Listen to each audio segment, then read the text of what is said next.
Doctor Babasaheb Ambedkar हे नाव ऐकलं की आपल्याला पटकन आठवते ती भारतीय राज्यघटना. पण खरं तर राज्यघटनेच्याही पलीकडे जाऊन त्यांनी एका प्रचंड मोठ्या सामाजिक क्रांतीचा पाया रचला होता. चला आज आपण त्यांच्या याच कार्याबद्दल जरा सविस्तर बोलूया. डॉक्टर आंबेडकरांच्या संपूर्ण कार्याचा पाया त्यांच्या या एका ठाम विचारावर होता. सामाजिक स्वातंत्र्याशिवाय राजकीय स्वातंत्र्याला काहीही अर्थ नाही.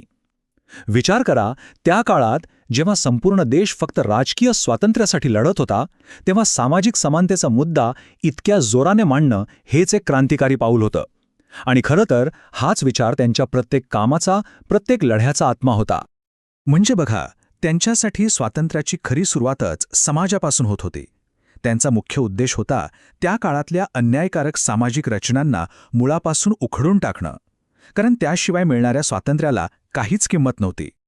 आणि यातली सगळ्यात विशेष गोष्ट म्हणजे त्यांनी हे काम केवळ भावनेच्या आधारावर नाही केलं.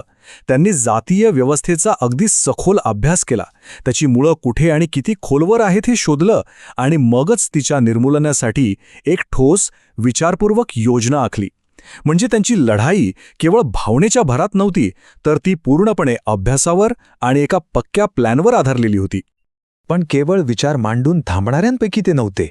त्यांनी आपले विचार प्रत्यक्षात आणले, रस्त्यावर उतरवले, चळवळींच्या आणि राजकारणाच्या माध्यमातून. चला तर मग बघूया हे सगळं प्रत्यक्षात कसं घडलं. इथे त्यांनी 2 अशा मोठ्या चळवळी उभारल्या ज्या नुसत्या हक्कांसाठी नव्हत्या, त्या स्वाभिमानाच्या लढाया होत्या. पहिली महाडचा सत्याग्रह, जिथे पाण्यासारख्या मूलभूत गोष्टीवर सगळ्यांचा समान हक्क आहे हे त्यांनी ठणकावून सांगितलं. आणि दुसरी नाशिकच्या काळाराम मंदिरात प्रवेशासाठी केलेला संघर्ष, जो सामाजिक समानतेचा एक शक्तिशाली संदेश देऊन गेला. त्यांचं कार्य फक्त भारतापुरतं मर्यादित नव्हतं बरं का.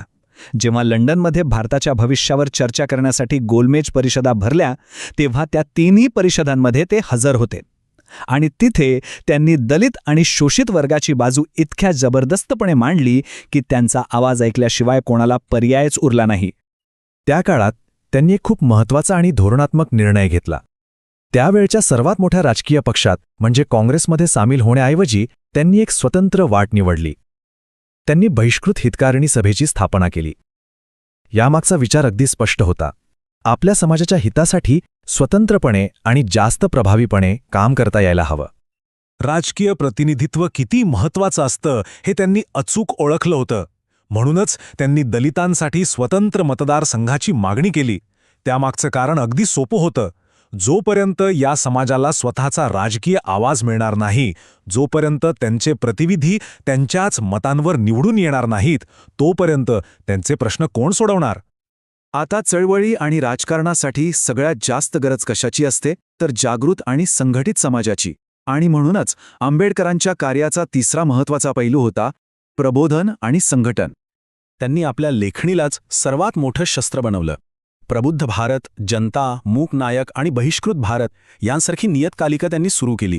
ही नुसती वर्तमानपत्र नव्हती, हा त्या समाजाचा आवाज होता, ज्याचा आवाज आजपर्यंत दाबून टाकला होता. आणि यातूनच एका मोठ्या वैचारिक क्रांतीची ठिणगी पडली. त्यांची न्यायाची संकल्पना फक्त सामाजिक हक्कांपुरती मर्यादित नव्हती. त्यांना हे पक्क माहीत होतं की खरा बदल तेव्हाच घडेल जेव्हा आर्थिक समानता येईल. म्हणूनच त्यांनी शेतमजुरांच्या हक्कांसाठी आणि त्यांच्या प्रगतीसाठीही तितकाच जोरदार लढा दिला. आणि या सामाजिक आर्थिक लढ्याला एक कायमस्वरूपी संस्थात्मक रूप देण्यासाठी त्यांनी स्वतंत्र मजूर पक्ष आणि नंतर रिपब्लिकन पार्टी ऑफ इंडिया यासारख्या राजकीय पक्षांची स्थापना केली. यामागचा उद्देश एकच होता. हा लढा फक्त तात्पुरता न राहता तो कायमस्वरूपी राजकीय प्रक्रियेचा एक अविभाज्य भाग बनावा. त्यांचा हा सगळा अनुभव, हा सगळा संघर्ष पुढे जाऊन स्वतंत्र भारताच्या पायाभरणीसाठी कामाला येणार होता.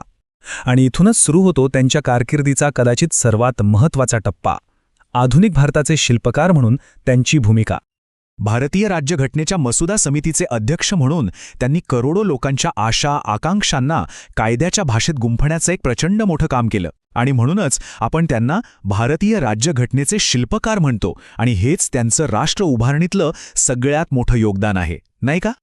आणि विचार करा, ज्या व्यक्तीनं आपलं आयुष्य कायद्याच्या माध्यमातून न्यायासाठी लढण्यात घालवलं, तीच व्यक्ती स्वतंत्र भारताची पहिली कायदामंत्री झाली. ह्या पदावर राहून त्यांनी संविधानातल्या आदर्शांना प्रत्यक्ष कायद्याचं रूप देण्याचं महत्त्वाचं काम सुरू केलं. ज्या अस्पृश्यतेविरोधात त्यांनी महाडच्या सत्याग्रहापासून लढा सुरू केला होता, त्या अमानुष प्रथेला त्यांनी कायद्यानं संपवलं. संविधानाद्वारे अस्पृश्यतेविरुद्ध मूलभूत कायदेशीर संरक्षण मिळवून देणं हा त्यांच्या आयुष्यभराच्या लढ्याचा एक ऐतिहासिक विजय होता. खरंच. पण कायदे बदलले तरी समाजाची मानसिकता पूर्णपणे बदलली नव्हती. आयुष्याच्या शेवटी जातीयतेच्या या वास्तवामुळे व्यथित होऊन त्यांनी एक प्रतिकात्मक पण अत्यंत शक्तिशाली पाऊल उचललं. त्यांनी हिंदू धर्माचा त्याग करून बौद्ध धर्माचा स्वीकार केला.